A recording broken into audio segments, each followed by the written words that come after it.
This story is titled, My Parents Ignored My Elder Brother's Brutal Bullying for Years. So I finally moved out. 6 years later. They are calling. Hey everyone. We put a lot of time and effort into finding these stories to keep bringing you the best content. If you enjoy what we do, it would mean the world if you hit that subscribe button. Your support really makes all the difference and keeps this journey going strong. Thanks so much for being here with me. Now let's start the video. OP starts by saying, Hey Reddit, I don't really post personal stuff like this often, but lately I've been doing a lot of reflecting on my past. This post is probably going to be long, because there's a lot to unpack. I guess it's kind of therapeutic for me to write it all out. Growing up, my family dynamic was complicated, to put it lightly. I always felt like the invisible kid, like I was just an extra piece in a puzzle that was already complete without me. My older brother, Blake, was the main character in our family, and I was just the side note. Blake has ADHD, and while I understand now that it can make things difficult, it felt like my entire childhood revolved around accommodating him. I don't remember a time when Blake wasn't the center of attention. It's like he had this gravitational pull, and everyone, especially my parents, orbited around him. From the moment I was born, it was clear that Blake didn't want me there. He was 5 years old, and instead of being excited about having a little sibling, he seemed to hate me on sight. Blake's jealousy started early. I was too young to remember the details, but my mom would tell stories about how he'd throw massive tantrums whenever she or my dad gave me any attention. As I got older, I started noticing it myself. If I was playing with a toy, Blake would snatch it out of my hands, even if he didn't actually want it. It was like the simple fact that I was enjoying something made him furious. Birthdays were the worst. You know how birthdays are supposed to be a big deal when you're a kid? A day where you get to feel special? Not for me. Blake made sure of that. Every single year, he'd throw some kind of fit. He'd cry, scream, knock over the cake, or just make a scene in front of everyone. My parents' reaction? Blake doesn't mean it. He's just overwhelmed. Or, you know how Blake gets. I didn't even care about the presents after a while. I just wanted one day where I wasn't overshadowed by Blake's drama. But it never happened.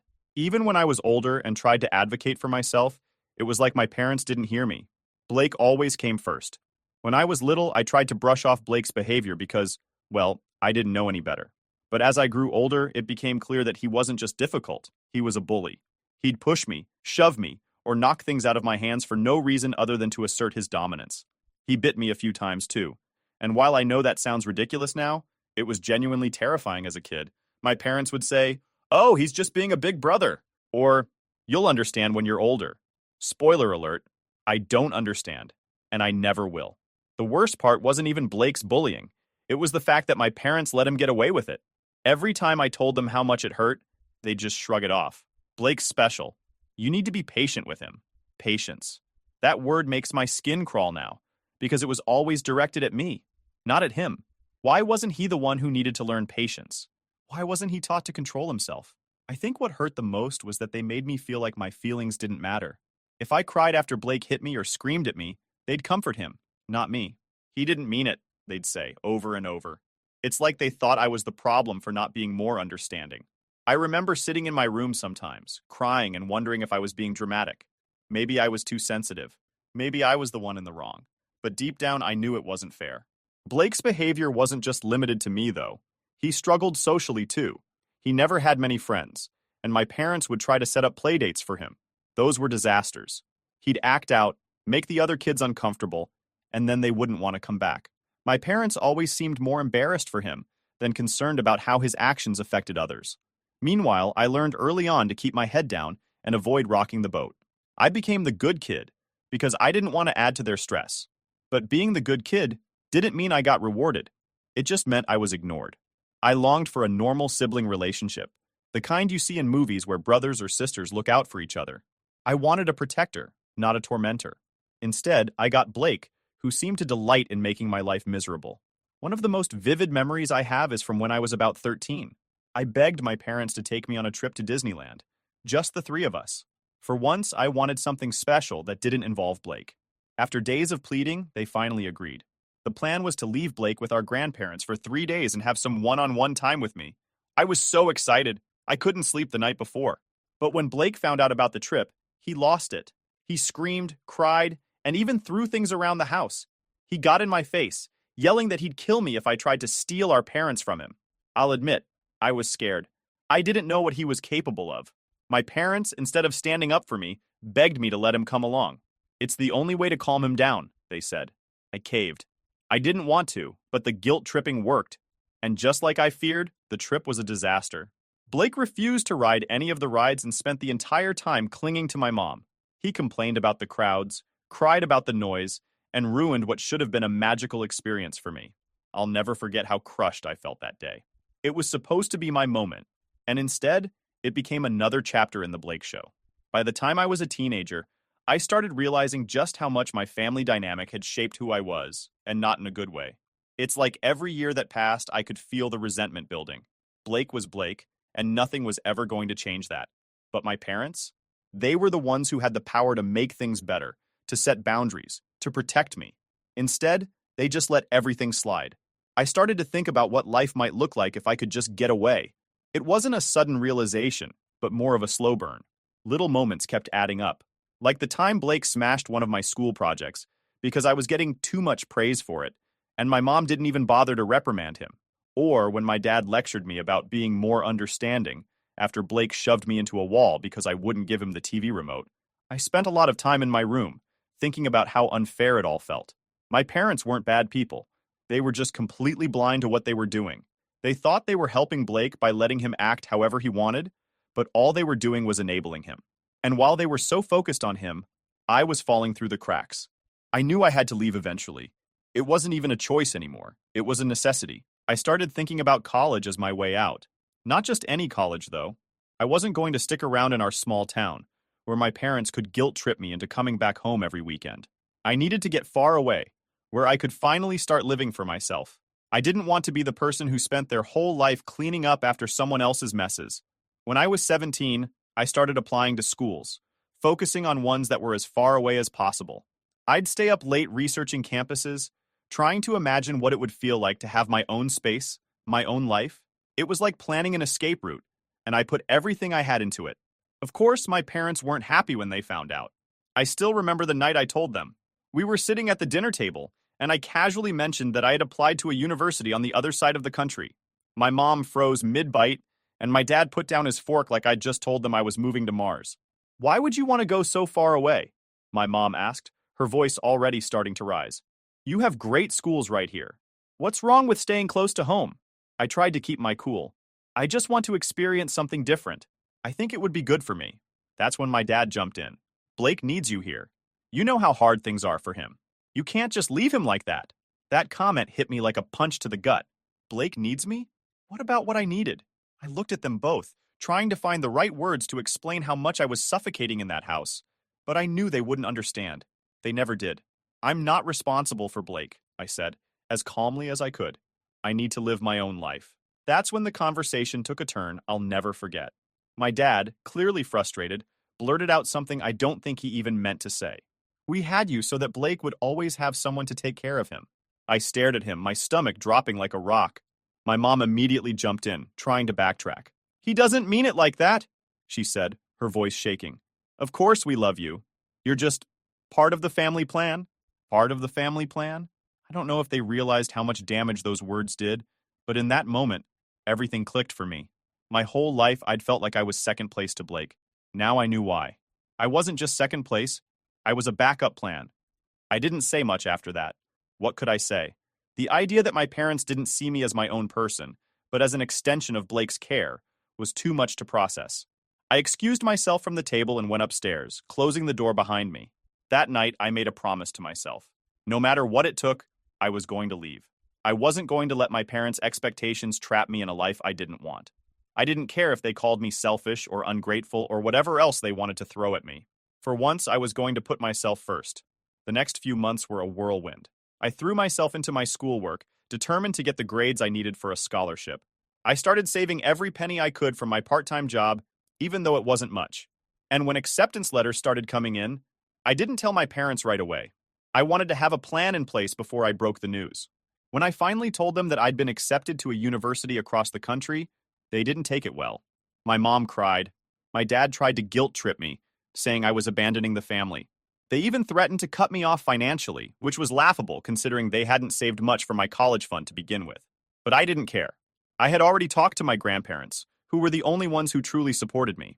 They offered to let me stay with them until I was ready to leave for school, and even said they'd help me with some of the costs. It wasn't ideal, but it was enough.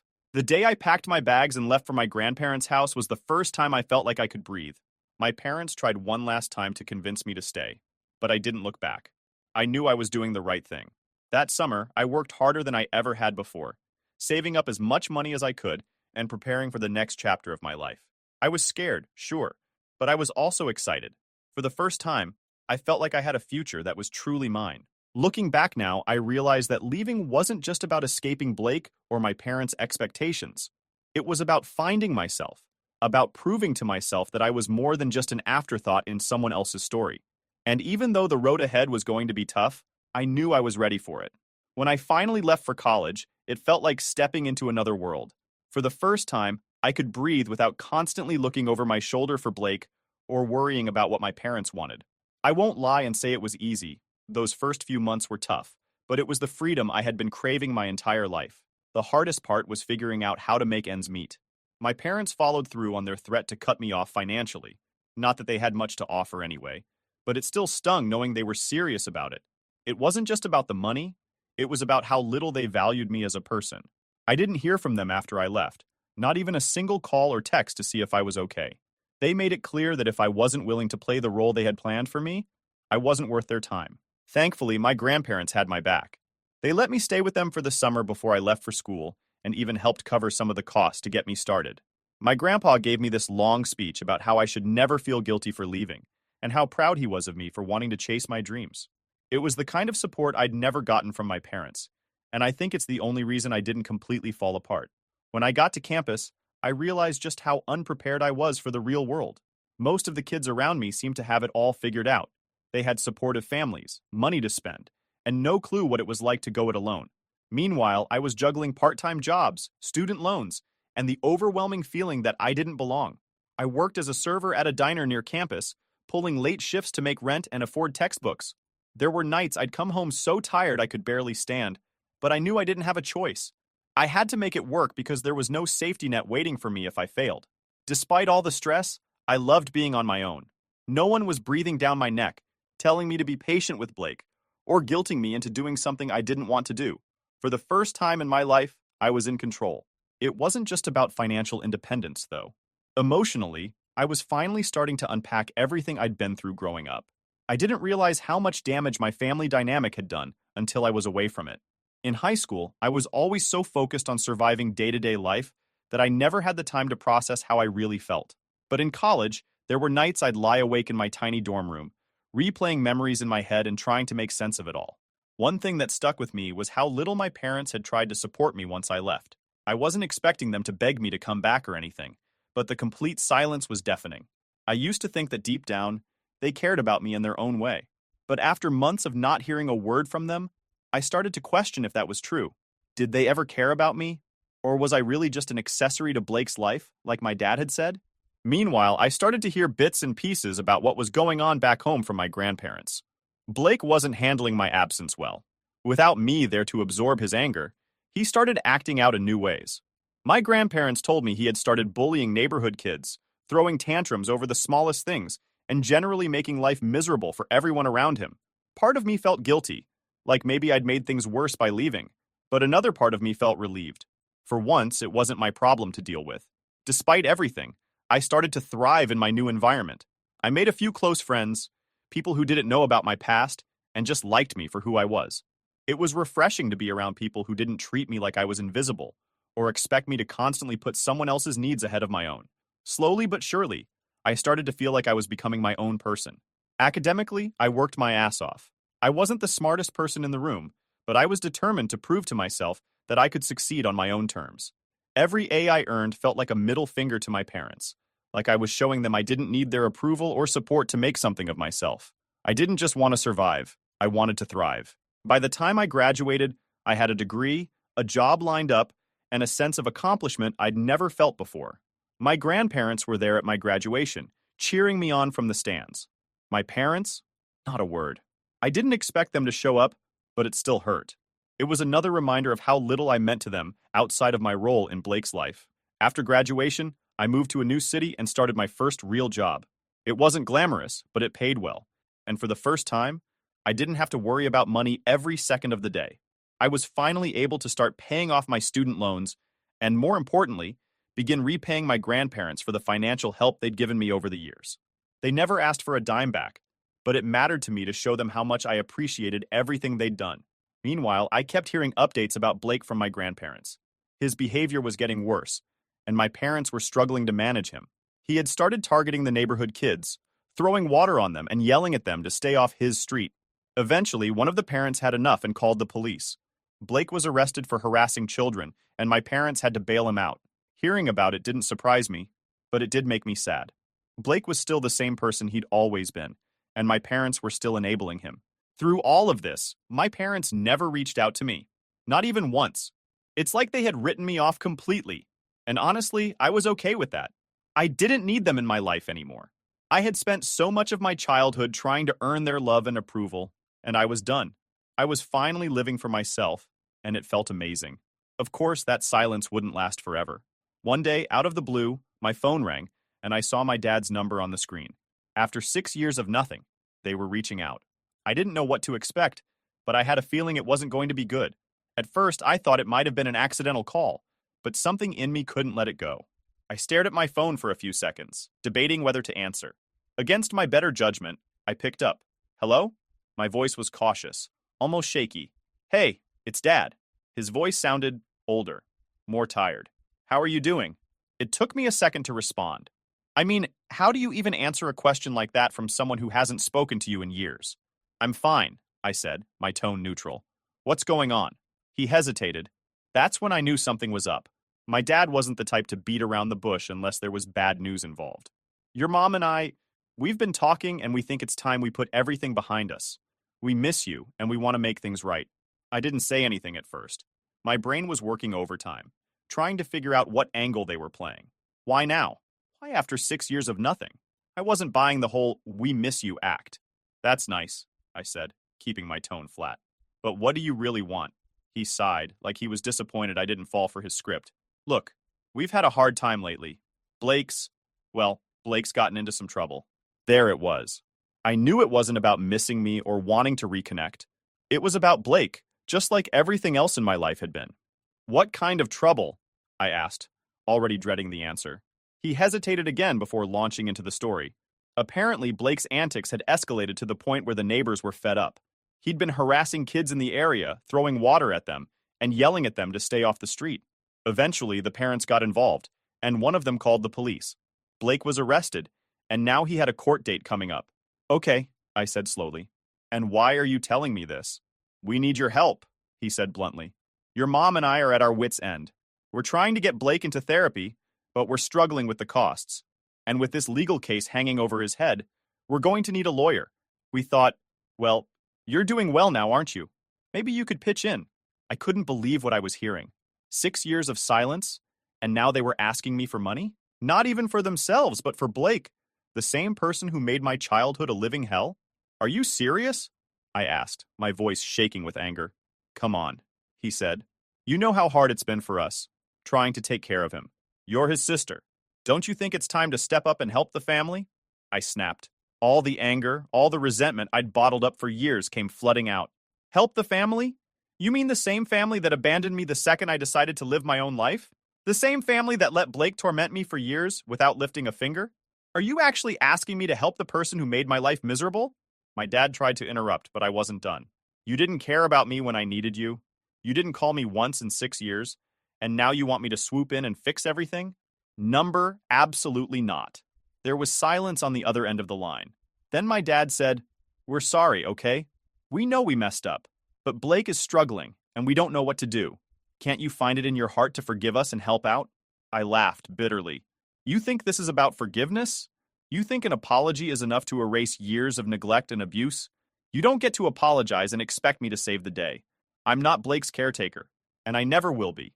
That's your job, not mine. I hung up before he could say anything else. My hands were shaking, and I had to sit down to calm myself. I wasn't sure if I was more angry or hurt. They had some nerve, calling me after all these years and acting like I owed them something. Later that night, my mom sent me a long text message. It was full of apologies and promises to do better. She admitted they should have handled things differently when we were kids, and that they regretted how they treated me. But she also doubled down on asking for my help, saying that Blake's situation was dire, and that they couldn't do it alone. I didn't respond. I didn't know how to.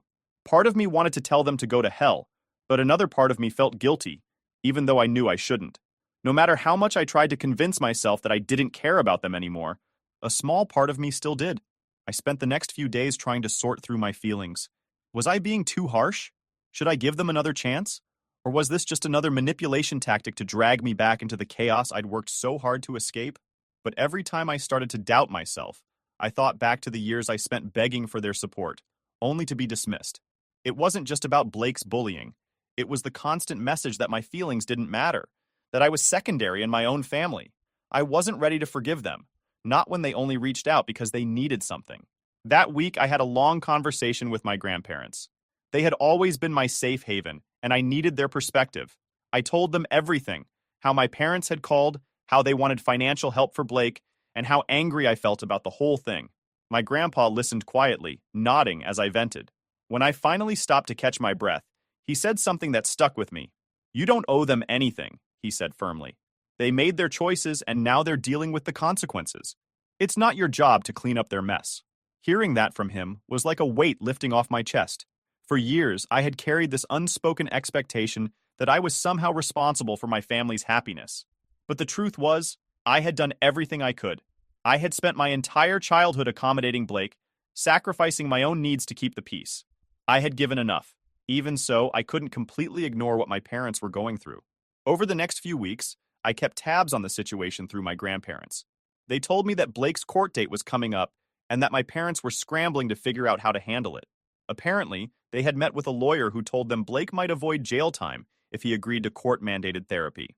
That sounded like a good thing, but my grandparents were skeptical. They didn't think my parents would follow through with it, especially since they'd resisted getting Blake professional help for years. "Your mom still thinks she can handle him on her own," my grandma said. "She's too proud to admit she's in over her head." Hearing that made me sad, but it also made me angry. My parents had spent years enabling Blake's behavior, refusing to hold him accountable for anything. And now they were dealing with the fallout of their own choices. They were desperate for help, but not because they wanted to make things right with me. They wanted me to step in and fix things for them, just like they had always expected me to do. That realization helped me solidify my boundaries.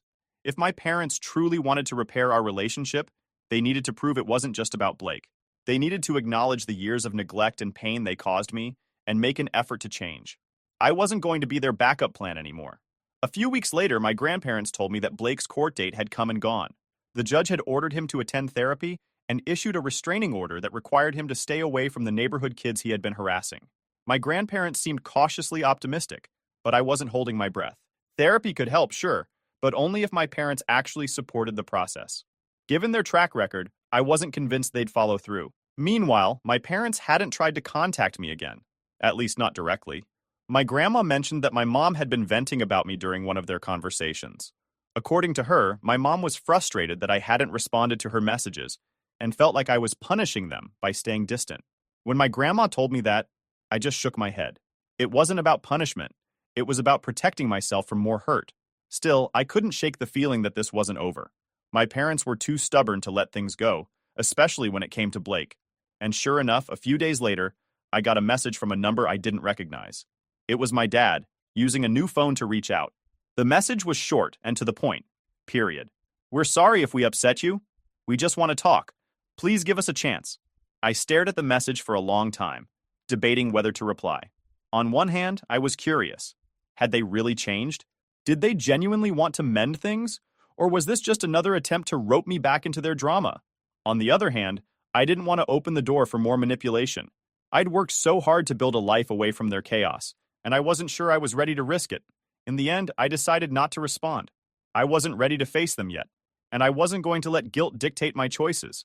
If they truly wanted to make amends, they would have to prove it through their actions, not just words.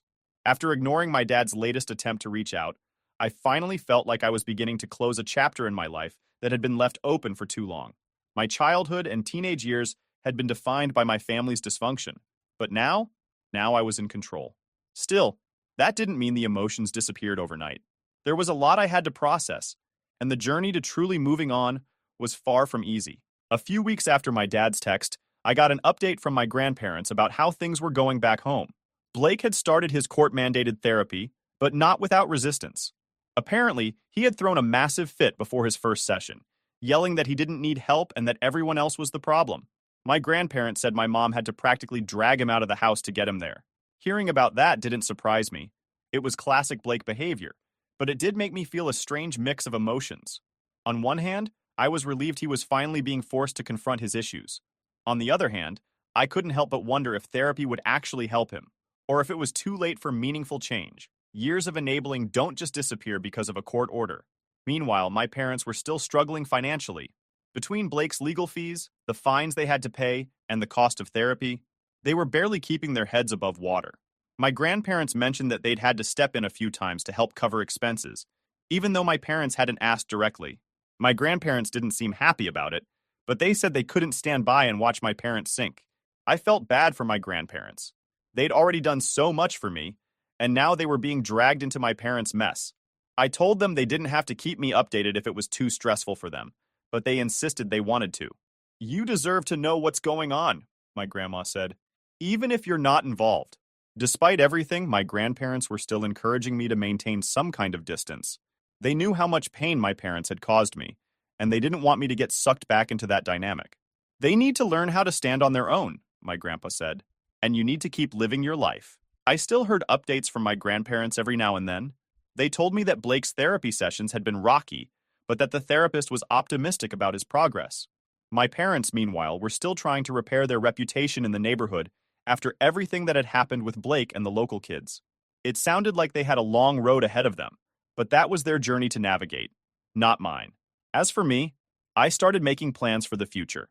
I'd been saving up for years, and I was finally in a position to travel, something I'd always dreamed of, but never had the chance to do. I booked a trip to Europe, just me in a backpack, and the thought of exploring new places on my own was both exciting and terrifying. Before I left, I made sure to visit my grandparents. I wanted to thank them for everything they'd done for me, for their support, their love, and their unwavering belief in me, even when my parents didn't. We spent the day reminiscing about old times, and my grandpa gave me one of his famous pep talks before I left. "You've been through a lot," he said, "but you've come out stronger because of it. Don't let anyone take that away from you." As I boarded the plane for my trip, I thought about how far I'd come. My parents might never fully understand the pain they caused me, and Blake might never change, but that was okay. I wasn't living for them anymore. I was living for myself, and for the first time in my life, that was enough.